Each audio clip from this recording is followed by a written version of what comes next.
اور شر غیر فطرتی ہے.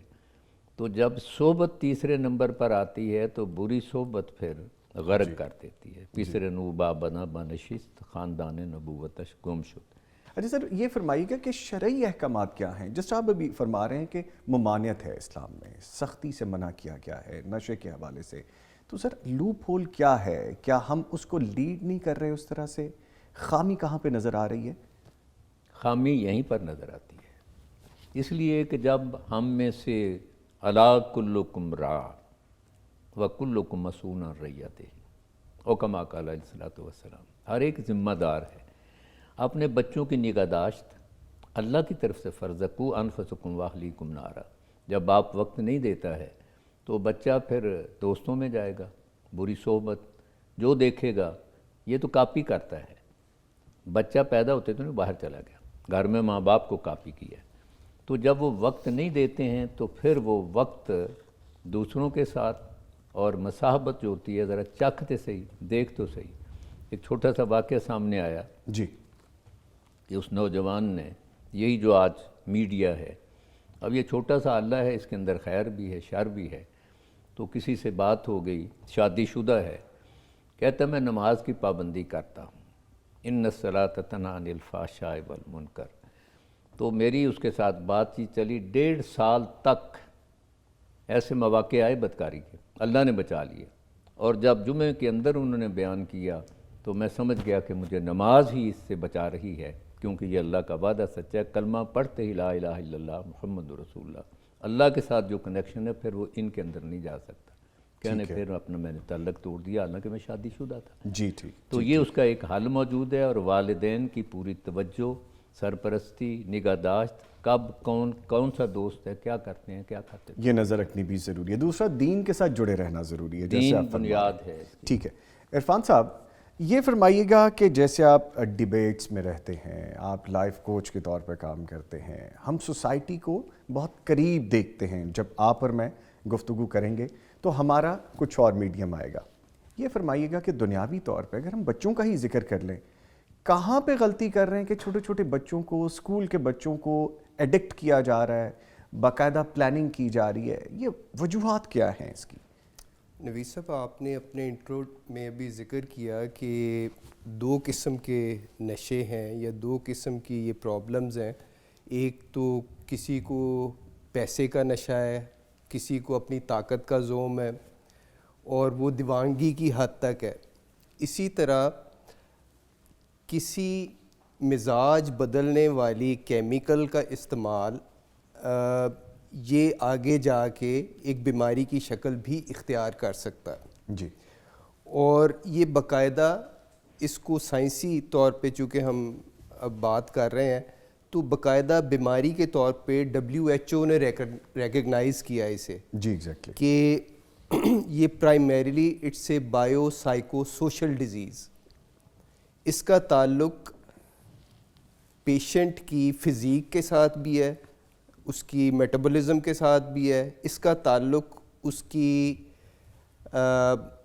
ذہنی یا نفسیاتی کیفیت کے ساتھ بھی ہے، اور اس کا تعلق معاشرتی بگاڑ اور معاشرتی ناہمواری اور معاشرتی عدم توازن کے ساتھ بھی ہے. جی ٹھیک ہے. تو اس کی بے شمار وجوہات ہو سکتی ہیں، لیکن بنیادی طور پہ یہ ایک بیماری ہے. اور پوری دنیا اس وقت اگر 2 نکات پر متفق ہے تو وہ ایک تو ہے ڈرگ ایڈکشن کے اوپر. یہ ایک عالمی مسئلہ ہے، یہ صرف ہمارا کوئی قومی مسئلہ نہیں ہے. اس وقت پوری دنیا اس سے نبرد ازما ہے. جی انٹرنیشنل سوسائٹی میں ایگزیکٹلی بالکل ایسے. تو اس کا تعلق دنیا میں کوئی بھی ایسی ویلفیئر اسٹیٹ نہیں ہے اس وقت جہاں پہ وہ ڈرگ فری ہو یا اس کی سوسائٹی میں ڈرگز کا پرابلم نہ ہو. تو ہمارے یہاں پہ آپ نے جو ذکر کیا کہ چھوٹے بچوں تک اب اس کا تعارف پہنچ چکا ہے. جی بہت. اب آپ دیکھیں کہ چھوٹے بچوں کا ایکسپوجر اب بڑوں کی نسبت یا پچھلی نسل کی نسبت اب بہت زیادہ ہو گیا ہے. آج جو ٹین ایجر کو جو معلومات ہیں وہ آج سے 20 سال پہلے کے ٹین ایجر کو نہیں تھیں. اور آج سے 20 سال پہلے کے ٹین ایجر کو جو معلومات یا اس کا ایکسپوئر تھا سوسائٹی میں، اور اس کا جو ایک آپ کہہ لیں کہ وہ آگے بڑھ جاتا تھا کالجز میں، یونیورسٹیز میں، جو بات کالجز یونیورسٹیز میں تھی وہ اب سکولز کی سطح پہ آ گئی ہے. تو لہٰذا یہ ضرور ایک لمحہ فکریہ ہے کہ آج ہم جیسے جیسے ٹیکنالوجی میں آگے بڑھتے جا رہے ہیں ویسے ویسے بچوں کا ایکسپوجر جو ہے وہ ارلی ایج میں ہونا شروع ہو گیا ہے. اس کی اور بھی بہت سی ریزنز ہیں. ہم نے گیجٹ ان کے ہاتھوں میں دے دیے ہیں, ہم نے ان کو وقت دینا چھوڑ دیا, جیسے ابھی پروفیسر صاحب کہہ رہے تھے. سر یہ فرمائیے گا پھر کہ پرانے زمانے تھوڑا سا پیچھے جاتے ہیں, افیون, گانجا, چرس, بھانگ, اس طرح کی چیزیں تھیں. اب ہم دیکھتے ہیں نئے ایرا میں وہ کرسٹل آ گیا, آئس آ گئی, پھر اس طرح کی ہیروئن, اور اب تو خیر ٹیبلٹس اور اس سے بھی آگے کی چیزیں چلی گئی ہیں. سوسائٹی کا ڈیلما یہ بنتا جا رہا ہے کہ آپ فیشن کے طور پہ بھی اس کو اپنا رہے ہیں. نور مقدم کیس آپ کو پتہ ہے کہ بہت بڑے پیمانے پہ اس پہ ڈسکشن ہوئی ہے, ابھی بھی چل رہے ہیں معاملات. ایک ایسا پڑھا لکھا معاشرہ, وہاں کا بچہ, وہاں کا گھر کا ایک ایسا فرد وہ ایڈکٹ ہوتا ہے, کسی کی جان لے لیتا ہے, اور پھر کئی کیسز میں تو سر عرفان صاحب یہ بھی نظر آتا ہے کہ بہن بھائی تک, والدین تک کو مرڈر کر دیا جاتا ہے. اگین ریزن از منشیات. اس پہ ذرا روشنی ڈالیں. دیکھیں اس میں بیسیکلی تعلق بیماری کا نہ تو تعلیم کے ساتھ ہے, نہ ہی سٹیٹس کے ساتھ ہے, نہ ہی معاشرتی طبقے کے ساتھ ہے. آپ غریب طبقے میں دیکھیں وہاں پہ بھی ایڈکشن آپ کو بے شمار مل جائے گی. آپ مڈل کلاس میں دیکھیں تو مڈل کلاس میں بھی بہت سارے آپ کو پیشنٹس نظر آئیں گے. آپ اپر ایلیٹ کلاس میں دیکھیں تو وہاں پہ بھی اس طرح کے واقعات آپ کو نظر آئیں گے. اب میڈیا پہ چند ایک واقعات تو ہائی لائٹ ہو جاتے ہیں, لیکن میں یہ سمجھتا ہوں اور یہ اندازہ ہے ایک کہ ہماری جو موسٹلی کرائمز ہیں سوسائٹی میں, اس کے پیچھے کہیں نہ کہیں ڈرگ ایڈکشن ہے. اب ڈرگ ایڈکشن صرف ایک پیشنٹ کو نہیں ہوتی جو ڈرگز لے رہا ہے, بلکہ یہ سوسائٹی جو ہے ایز اے ہول بیمار ہو جاتی ہے. اس سوسائٹی کے بیہیویئرز, اس کا طرز عمل, اس کا عدم توازن, اس کی ناہمواری, اس میں استحصال, اس میں بے انصافی, یہ ساری چیزیں کنٹریبیوٹ کرتی ہیں سوسائٹی کو ایز اے امبیلنس فنکشن کرنے میں. اور وہ جو سارا امبیلنس ہے وہ ایک فرد سے لے کے پوری سوسائٹی تک اس کا افیکٹ جاتا ہے, اور اسی طرح اس پوری سوسائٹی سے دوبارہ ریورس افیکٹ آتا ہے ایک انڈیویجول تک. تو جیسے یہ ڈاکٹر صاحب نے فرمایا تھا ابھی کہ ہمیں آغاز کرنا ہے ایک فرد کی اصلاح سے.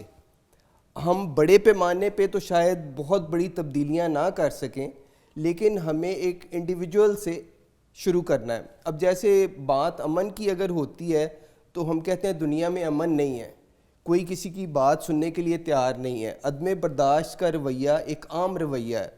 تو اس لحاظ سے امن کا آغاز اگر کوئی فرد خود ایک سکون کی کیفیت میں ہوگا, خود امن کی حالت میں ہوگا, تو وہ دنیا میں امن کا اور خیر کا باعث بن سکتا ہے. اگر اس کے اندر ہی ایک تلاطم برپا ہے اور وہ خود اپنے ساتھ ہی کسی جنگ میں, کسی تنازع میں, کسی کانفلکٹ میں الجھا ہوا ہے, تو وہ سوسائٹی کو بھی افیکٹ کرتا ہے. جب اپنے اندر ہی وہ لڑ رہا ہے تو باہر بھی وہ لڑے گا ڈیفینیٹلی. ماڈرن ایرا کی ہم بات کریں, آپ کی طرف میں دوبارہ آؤں گا. سر آپ کو میں زحمت دوں گا, مجھے یہ بتائیے گا کہ جب ہم سیکولر طبقے کی بات کرتے ہیں, لبرل طبقے کی بات کرتے ہیں, ہم ماڈرن طبقے کی بات کرتے ہیں, اس میں منشیات کی روک تھام کے لیے تو بات کی جاتی ہے, اس کے خلاف تو بات کی جاتی ہے. لیکن اگین جب ہم اسلامی سزاؤں کا سر ذکر کرتے ہیں کہ ایسے لوگوں کو سخت سے سخت ترین سزائیں دینی چاہیے, پھر وہی طبقہ سٹینڈ بھی لے لیتا ہے سو کالڈ انسانیت کے نام پہ کہ سخت سزائیں نہیں ہونی چاہیے, تو سر پھر کیسے ٹھیک ہوگا معاشرہ؟